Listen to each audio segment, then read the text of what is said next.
వరుస సెలవులతో పాపికొండల విహారయాత్రకు పర్యాటకుల తాకిడి పెరిగింది. అల్లూరి సీతారామరాజు జిల్లా విఆర్పురం మండలం పోచవరం బోటింగ్ పాయింట్ నుంచి 4 నెలల తర్వాత పాపికొండల విహారయాత్ర మొదలవ్వడంతో పర్యాటకుల సందడి నెలకొంది. గోదావరి నది పరవళ్లు చుట్టూ పచ్చని కొండలు మధ్య విహారయాత్రను పర్యాటకులు ఎంజాయ్ చేస్తున్నారు. బోట్ పాయింట్ వద్ద పర్యాటకుల సందడి నెలకొంది. ఆహ్లాదకరమైన ప్రకృతి ఒడిలో పర్యాటకులు విహరిస్తూ గడుపుతున్నారు.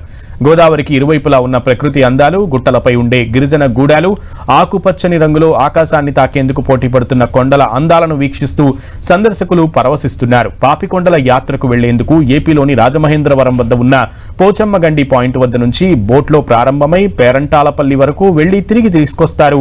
రెండో బోట్ పాయింట్ తూర్పుగోదావరి జిల్లా విఆర్పురం మండలం పోచవరం ఫెర్రీ పాయింట్ నుంచి ప్రారంభమయ్యే మార్గం.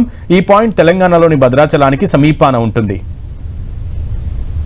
పాపికొండ ట్రిప్ రావడం జరిగింది. ట్రిప్ మొత్తం కూడా చాలా ఎంజాయ్ చేసాం. దాదాపు పెరింటాలపల్లి వరకు కూడా కుటుంబం మొత్తం ఎంటర్టైన్మెంట్ వచ్చినట్టు కూడా అనిపించలేదు. బోట్ లో కూడా సాయి అనే టీం కూడా బాగా మమ్మల్ని అందరూ కూడా బాగా అలరించారు. అట్లాగే చుట్టూ వ్యూ కూడా చాలా మంచిగా అనిపించింది. పిల్లలు కూడా చాలా ఎంజాయ్ చేస్తున్నారు.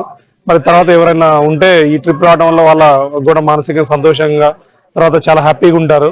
హిమాలయస్ అని, మేఘాలయ అని, ఇతర ఏదో మనం దూరపు కొండలు చూసి దూరపు కొండలు చాలా బాగున్నాయని, దూరపు కొండలు నలుపు అని చెప్పి మనం నార్త్ వే చూస్తున్నాం. మన సౌత్ ఇండియాలో కూడా ద బెస్ట్ వన్ తూర్పు కనుమలు, గోదావరి, ఈ గుట్టలు, ఈ వాతావరణం ఎంజాయ్ చేయాల్సిందే. అందరూ రావాలి. మన తెలంగాణ ప్రజలు ప్రతి ఒక్కరు కూడా మన పర్యాటకాన్ని మనం అభివృద్ధి చేసే విధంగా, దీన్ని కూడా మనం అందరికి ఎక్స్పోజ్ అయ్యే విధంగా, అందరికి తెలిసే విధంగా కూడా మనం కూడా అందరికి చెప్పాలి.